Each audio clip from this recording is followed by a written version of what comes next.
TIL Audie Murphy, the most decorated American soldier of World War II, suffered from battle fatigue for the rest of his life.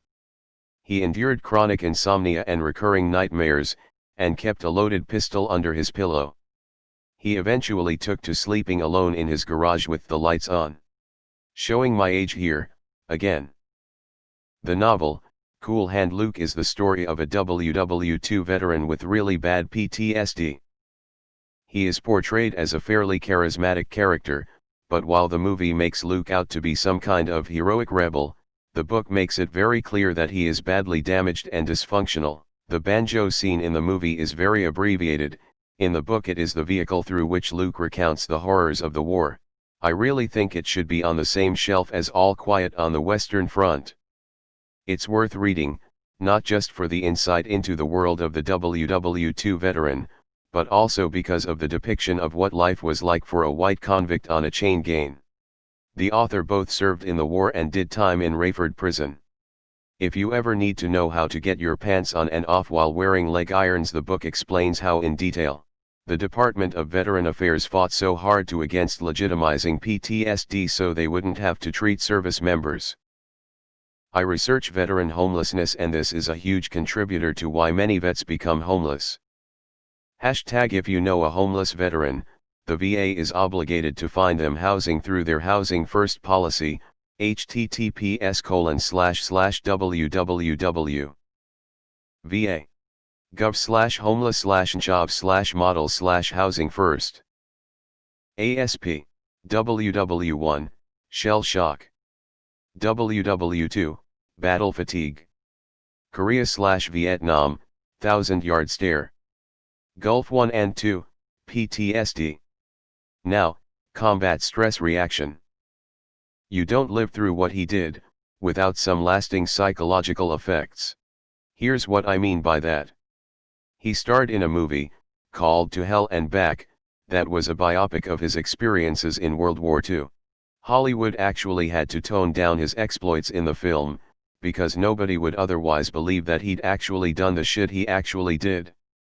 Exploits include 1.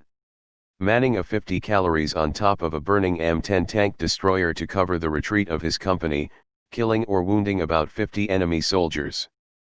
2. You know what, fuck it. Click this shit and read it for yourself or I'll be here all day. https://en. Wikipedia.org/wiki/Audie_Murphy. He watched a bunch of his buddies die, and likely killed over 100 men. That shit gonna haunt you.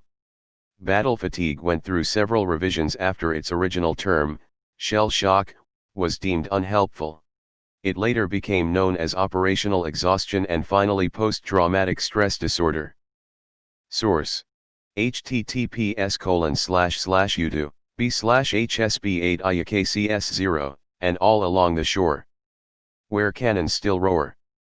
They're haunting my dreams. They're still there when I sleep. He was also a small stature guy and was denied from joining the Marines due to his size. Incredible human being. War ruins people. You adapt to the severity of the circumstance and you never return to the old you. I wish our political leaders focused on being anti-war and greatly reducing our military.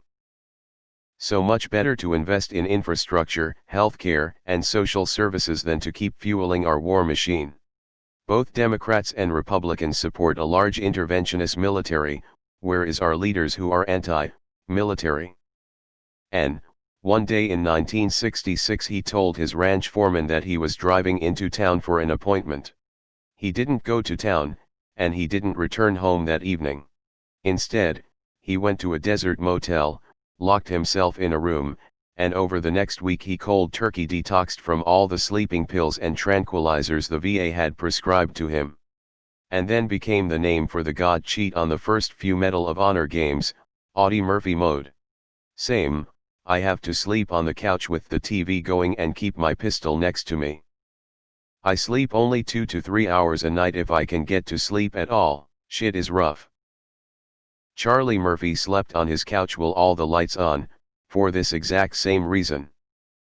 I had a great-great-uncle that served in World War II in the Pacific.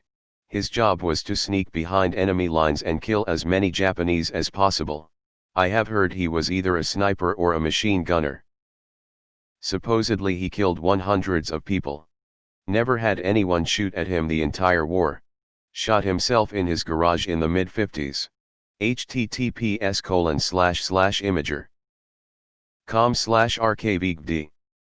OLC equals oak leaf cluster, when you're awarded medal more than once. BSM equals bronze star medal.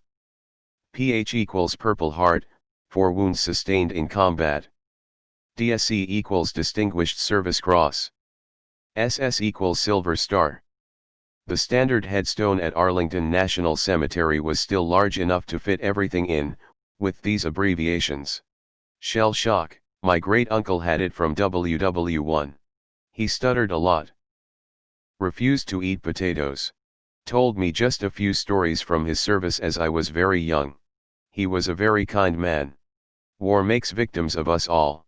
He later became an activist for veterans suffering from PTSD. The cost of war is more than just money. Dude is a hero. It took my son a year before he could sleep at night. That's when the enemy would mortar or use artillery. My dad wanted to name me Audie, my mom won out in the end and I was named after my father. As the song says. A short man from Texas. A man of the wild. Thrown into combat. Where bodies lie piled. Hides his emotions. His blood's running cold. Just like his victories. His story unfolds. Bright. A white light. If there'd be any glory in war, let it rest on men like him, who went to hell and came back. Crosses grow on Anzio, where no soldiers sleep, and where hell is 6 feet deep. That death does wait. There's no debate. So charge and attack. Going to hell and back. A man of the 15th. A man of can-do. Friends fall around him. And yet he came through. Let them fall face down. If they must die. Making it easier to say goodbye. Bright. A white light. If there'd be any glory in war, let it rest on men like him, who went to hell and came back. Murphy mounted the abandoned, burning tank destroyer and began firing its 50 caliber machine gun at the advancing Germans, killing a squad crawling through a ditch towards him. For an hour, Murphy stood on the flaming tank destroyer returning German fire from foot soldiers and advancing tanks, killing or wounding 50 Germans. Wiki, https://en, Wikipedia, org/wiki/Audie_Murphy. I'm pretty sure he just watched Fury and was directly channeling Brad Pitt. All told, he was awarded 27 medals including the Medal of Honor, and all of them for actions as a teenager. I really wasted my teen years. Real life Thomas Shelby. Reminds me of that one X-Files episode where the soldiers can never sleep. Was also a famous actor.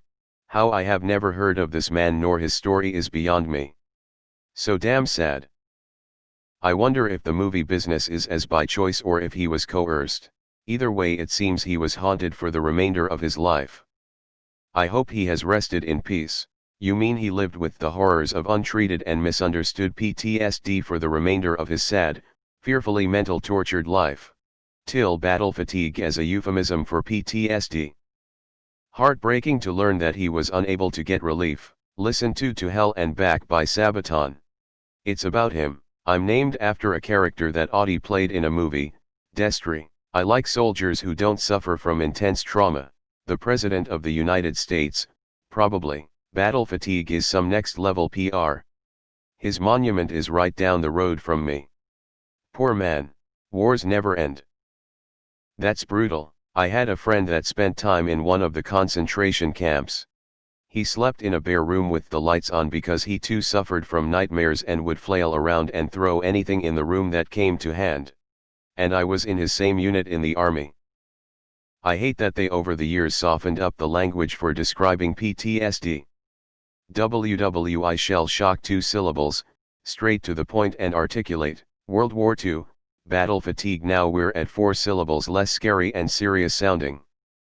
Korean War operational exhaustion 8 syllables, soft as a marshmallow, sounds like something that happens to your car.